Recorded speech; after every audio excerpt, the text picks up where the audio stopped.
kita memakai analogi, kondisi ini tuh seperti jalan raya tanpa lalu lintas yang jelas. Ketika negara atau pemerintah daerah tidak hadir secara maksimal, maka masyarakat akan mengisi kekosongan itu sendiri. Salah satu aspek yang menimbulkan maraknya orang menjadi peoga atau juru parkir liar dilihat dari sisi ekonomi, yaitu karena kebutuhan hidup. Mereka yang tidak punya pendidikan tinggi atau keahlian khusus, tetapi membutuhkan uang harian. Jadi, pekerjaan yang tidak perlu ijazah bisa langsung dapat uang, jadi pilihan yang paling masuk akal. Ini sejalan dengan teori tindakan rasional, di mana seseorang memilih tindakan yang paling menguntungkan bagi dirinya sendiri dalam kondisi tertentu. Dari sisi tata kota dan lalu lintas, banyak titik U-turn yang sempit, rawan macet, dan tidak dijaga petugas resmi. Akhirnya muncul paogah yang secara informal mengatur lalu lintas. Sama halnya dengan parkir liar, karena lahan parkir resmi terbatas atau jauh, masyarakat lebih memilih untuk memarkirkan kendaraan atau motornya di pinggir jalan. Sehingga banyaknya orang yang mengambil kesempatan untuk menjadi juru parkir liar dan mendapatkan uang. Oh iya, sempitnya lapangan kerja juga menjadi aspek mengapa banyak orang memilih menjadi paoga atau menjadi juru parkir liar. Kalau bicara soal paoga, menurut saya keberadaannya ini tidak bisa langsung dinilai negatif. Secara jujur, saya sendiri adalah salah satu pengguna jalan yang merasa terbantu dengan adanya paoga ini, terutama pada persimpangan yang sempit dan rawan macet. Dalam kondisi tertentu, paoga membantu pengendara untuk menyeberang, memutar kendaraan, dan mengurangi kebingungan di jalan. Artinya, secara faktual, mereka mengisi kekosongan peran ketika tidak ada petugas resmi yang sedang berjaga.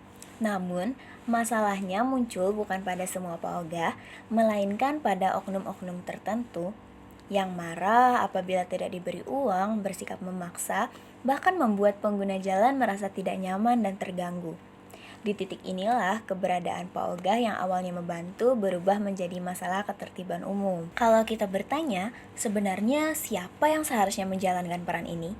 Jawabannya secara hukum adalah negara, bukan masyarakat sipil. Pengaturan lalu lintas dan keselamatan pengguna jalan merupakan tugas aparat yang berwenang. Yang menarik sebenarnya aturan daerah itu ada dan lengkap. Di Banjarmasin misalnya, sudah ada perda tentang pajak dan retribusi daerah, perda retribusi parkir, sampai perwali yang mengatur teknis lelang titik parkir.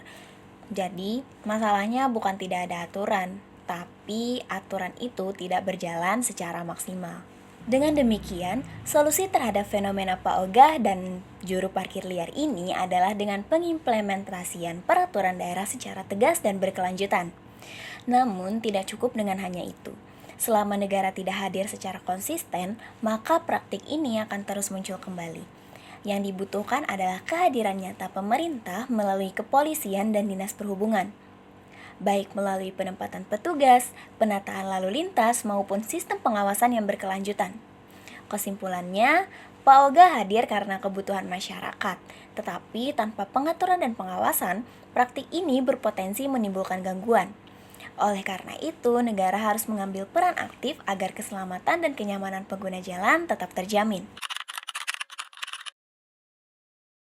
Di Kalimantan Selatan, sebenarnya sudah banyak peraturan daerah yang mengatur berbagai bidang.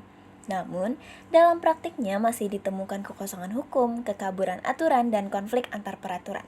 Yang pertama, masalah pertambangan ilegal dan bongkar muat batu bara ilegal.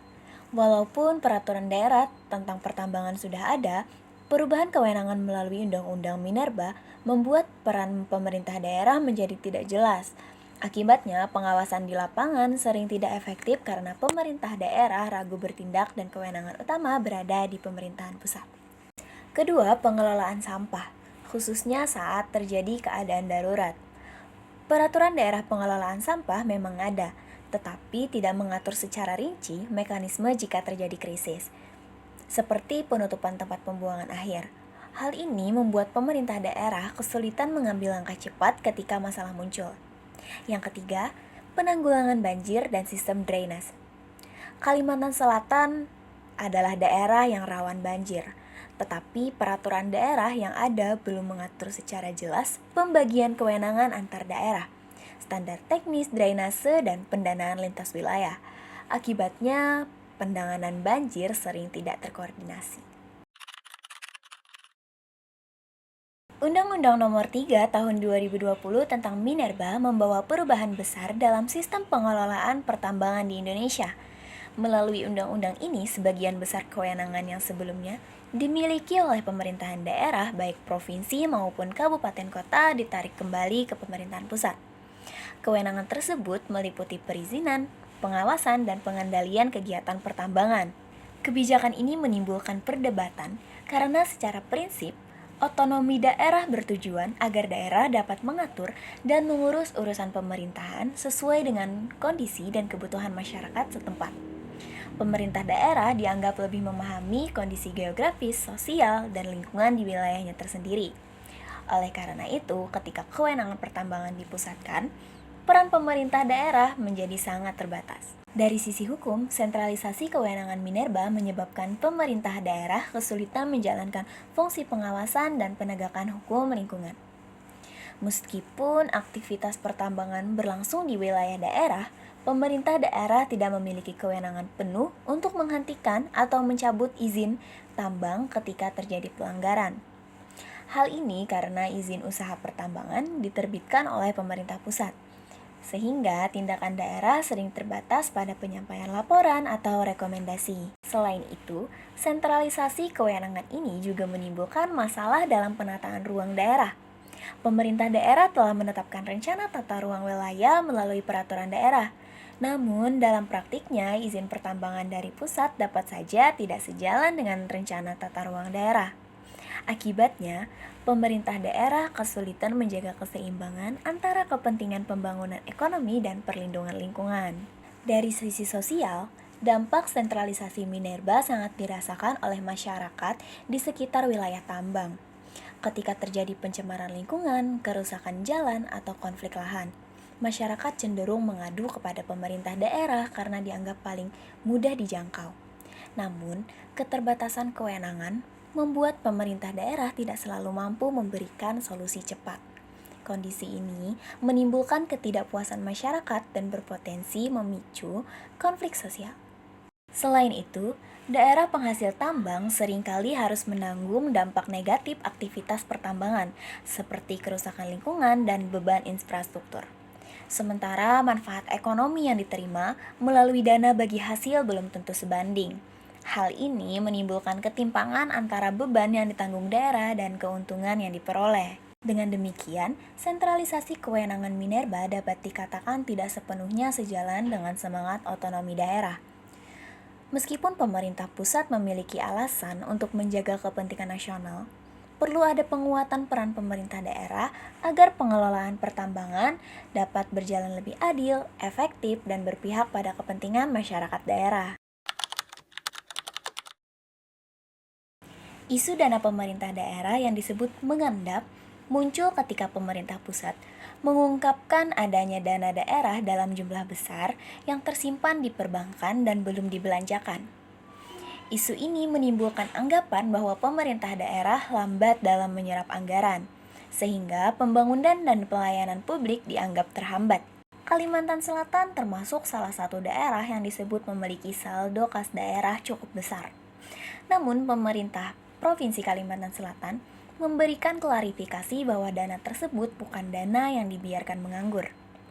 Dana tersebut merupakan kas daerah yang disimpan sementara dalam bentuk giro dan deposito sesuai dengan ketentuan pengelolaan keuangan daerah.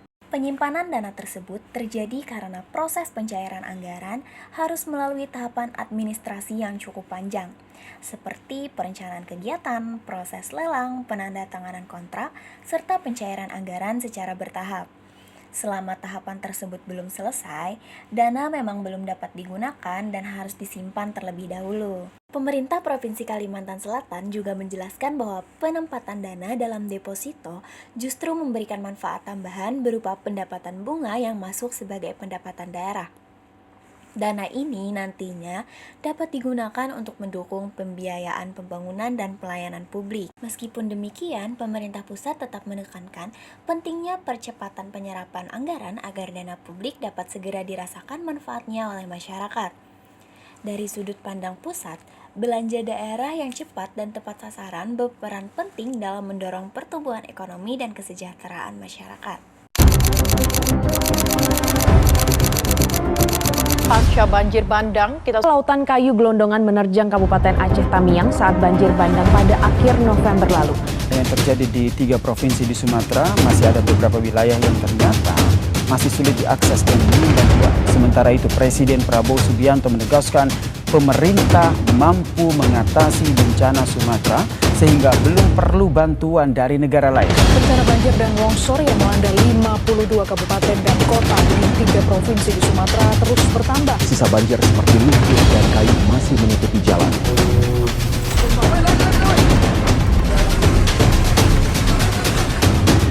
Banjir besar yang meluluhlantahkan Aceh, Sumatera Utara. Bencana yang terjadi di beberapa daerah di Aceh dan Sumatera seharusnya tidak cuma dipahami sebagai persoalan alam semata. Ini juga soal tanggung jawab negara terhadap keselamatan dan kesejahteraan rakyatnya. Dampak bencananya jelas sangat luas. Banyak rumah warga yang rusak, aktivitas ekonomi menjadi lumpuh, fasilitas umum yang tidak bisa digunakan, masyarakat yang terpaksa mengungsi, bahkan jumlah korban yang sudah mencapai ribuan. Dalam kondisi seperti ini, wajar kalau masyarakat berharap negara hadir secara penuh, terutama pemerintah pusat. Tapi yang menjadi pertanyaan besar adalah, kenapa pemerintah pusat tidak menetapkan bencana ini sebagai bencana nasional? Padahal, kalau kita bicara berdasarkan aturan hukum dan administratif sekalipun, penetapan bencana nasional itu punya indikator yang cukup jelas. Mulai dari jumlah korban yang besar, wilayah terdampak yang luas, hingga kemampuan pemerintah daerah dalam menangani bencana tersebut. Dan faktanya, semua kriteria itu sebenarnya sudah terpenuhi.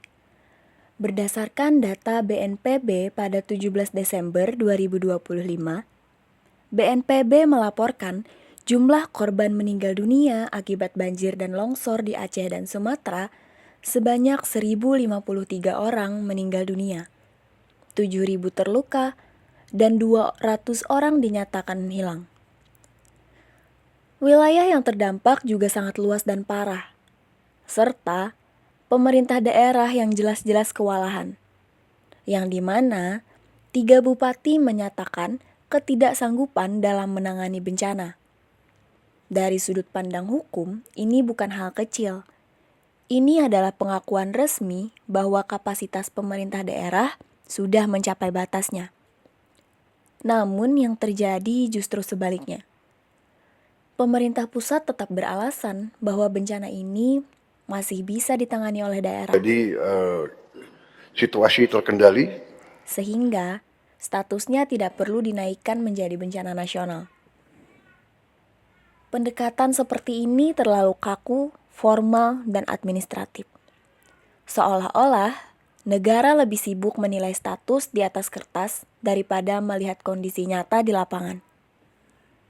Padahal, di lapangan masih ada wilayah yang terisolir. Bantuan yang tidak sampai, bahkan ada masyarakat yang meninggal karena kelaparan. Bantuan justru banyak datang dari masyarakat sipil, influencer, dan volunteer lewat donasi dan penggalangan dana. Ini tentu patut diapresiasi. Tapi sekaligus memunculkan pertanyaan besar, kemana peran negara? Tidak ditetapkannya status bencana nasional punya dampak yang sangat nyata. Bantuan menjadi terbatas, proses birokrasi lebih lambat, dan penderitaan masyarakat berlangsung lebih lama. Padahal, dalam kondisi darurat, hukum seharusnya bersifat responsif dan berpihak kepada korban, bukan justru menjadi penghambat. Pemerintah pusat perlu mengevaluasi ulang cara berpikirnya dalam menetapkan status bencana nasional.